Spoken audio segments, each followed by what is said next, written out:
Jadi, halo semuanya. Hari ini kita akan bahas mengenai pelemakan hati. Jadi khusus dalam video ini kita akan bahas mengenai apa sih pelemakan hati itu, apa komplikasinya, kemudian gejalanya seperti apa, dan bagaimana cara mengatasinya dalam waktu singkat.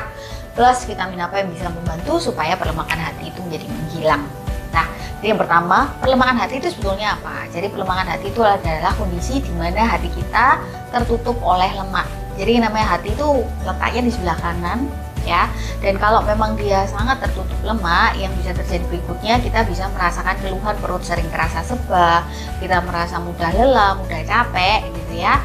Dan kalau semakin berat keradangannya bisa mengakibatkan organ yang namanya hati itu menjadi mengecil, mengkerut, dan bisa mengakibatkan terjadinya sirosis. Nah, kalau sudah sirosis hati, katakan hati itu pertamanya besar ya, seperti ini, dia bisa mengecil. Dan pada saat mengecil bisa terjadi berbagai macam komplikasi, antara lain apa? Pasien bisa mengalami yang namanya keluhan badannya menjadi kuning, bisa mengakibatkan kencingnya menjadi teh, rasa mual. Kemudian pada saat yang namanya sirosis makin berat, bisa terjadi yang namanya muntah darah sampai buang air besarnya berwarna hitam. Nah, itu adalah definisi daripada pelemakan hati.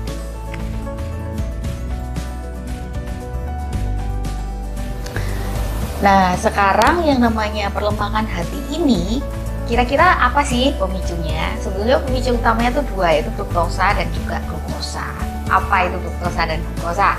Kalau yang namanya fruktosa itu sebetulnya kita temukan banyak di dalam baik gula pasir maupun di dalam sayur, buah-buahan, ataupun makanan karbohidrat yang kita makan.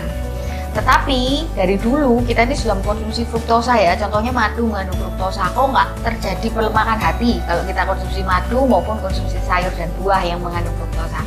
Karena yang namanya buah itu dulunya mengandung serat ya, baik sayur kemudian buah itu seratnya tinggi, dan pada saat serat tinggi akan membantu supaya yang namanya glukosa di dalam tubuh ini tidak meningkat dengan cepat.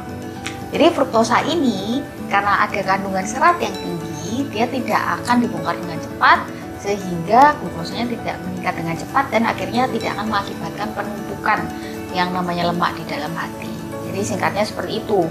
Kalau memang kita konsumsi makanan dengan kadar glukosa tinggi, yang terjadi adalah akan sangat mudah terjadi gangguan metabolisme, dan ini bisa berakibat tidak hanya terjadi pelemakan hati ya, bisa juga terjadi yang namanya diabetes, kemudian bisa juga terjadi yang namanya stroke, bisa juga terjadi yang namanya gangguan metabolisme secara menyeluruh. Jadi bisa mengakibatkan kondisi tubuh kita mengalami berbagai macam kondisi.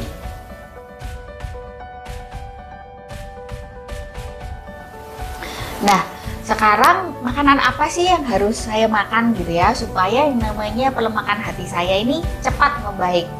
Yang pertama, kita harus evaluasi tipe fruktosa apa yang teman-teman konsumsi. Jadi misalnya sering ada salah kaprah ya. Kalau kita minum jus, kita merasa bahwa aku sudah minum jus buah gitu ya, dan ini bagus untuk yang namanya pelemakan hati. Jangan tergiur dengan yang namanya janji gitu ya. Kalau kita pergi kita konsumsi yang namanya jus buah, itu sebetulnya tertera kan, tertulis zero gula. Nah, itu pastinya tidak benar. Karena apa? Gula yang ada di dalam jus itu tentunya berbeda dengan jenis gula yang berada di dalam buah yang utuh. Pada saat buah utuh, kita harus ingat buah utuh ini mengandung serat. Dan serat ini sangat membantu untuk menghilangkan yang namanya pelemakan hati. Beda dengan jenis buah yang sudah ada dan sudah dijus. Jadi hindari buah yang dijus ataupun buah-buahan yang langsung disaring. Jadi lebih baik Anda pilih preparat yang dalam bentuk buah asli. Itu yang pertama.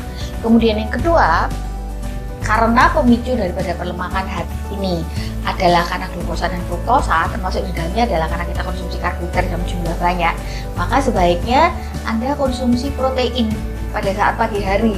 Jadi utamakan yang namanya konsumsi protein menjadi lebih banyak ya.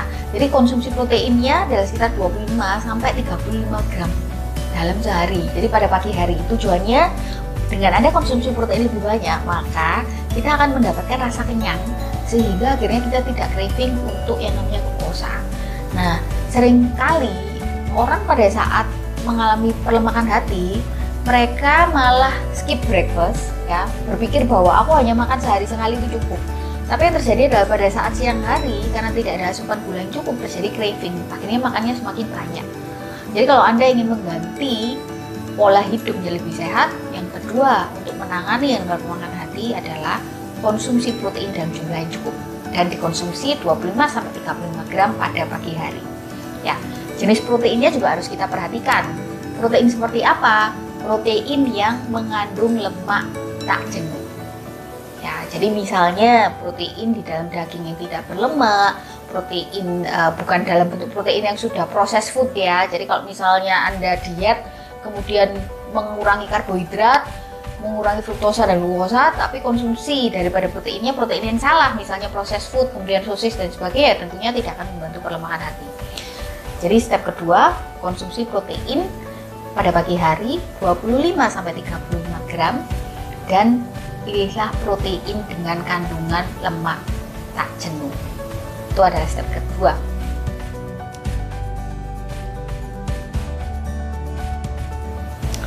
Nah, step ketiga yaitu Anda harus berolahraga. Jadi kembali lagi, yang namanya olahraga ini Anda harus lakukan dua jenis. Yang pertama jenis olahraga yang modelnya aerobik ataupun memacu jantung 5 kali dalam seminggu. Ya, dan yang kedua adalah olahraga angkat beban. Jadi tidak bisa hanya satu jenis olahraga, tetapi dua jenis olahraga yang dikombin. Angkat beban dilakukan dalam seminggu itu 2 kali. Ada penelitiannya kombinasi dua jenis olahraga ini akan membantu mereverse yang namanya pelemakan hati lebih cepat. Dan yang step terakhir Anda juga bisa mengkonsumsi vitamin. Tapi kembali lagi, yang namanya konsumsi vitamin ini bukan merupakan suatu keharusan ya. Ini adalah suatu tambahan kalau memang nutrisi yang Anda dapatkan dari makanan itu kurang ya. Contohnya misalnya kita di Indonesia kita mau cari omega 3 kesulitan, nah itu bisa disuplementasi dengan vitamin. Vitamin apa saja yang bisa membantu mereverse pelemakan hati? Antara lain adalah yang pertama vitamin E. Jadi vitamin E itu sekitar 400 mikrogram, sudah ada penelitiannya bisa membantu untuk mengurangi pelemakan hati.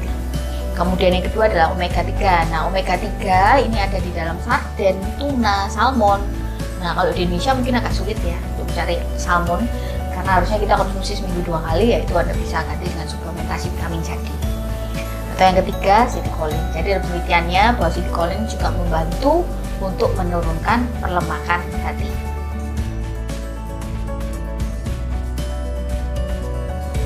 Nah, jadi yang namanya pelemakan hati ini merupakan suatu kondisi yang sebetulnya ringan, tapi kalau tidak diwaspadai, maka pelemakan hati ini bisa mengakibatkan efek samping yang lebih berat, yaitu bisa terjadi sirosis hati. Walaupun jarang, tetap kita harus waspada. Saya Dr. Eka.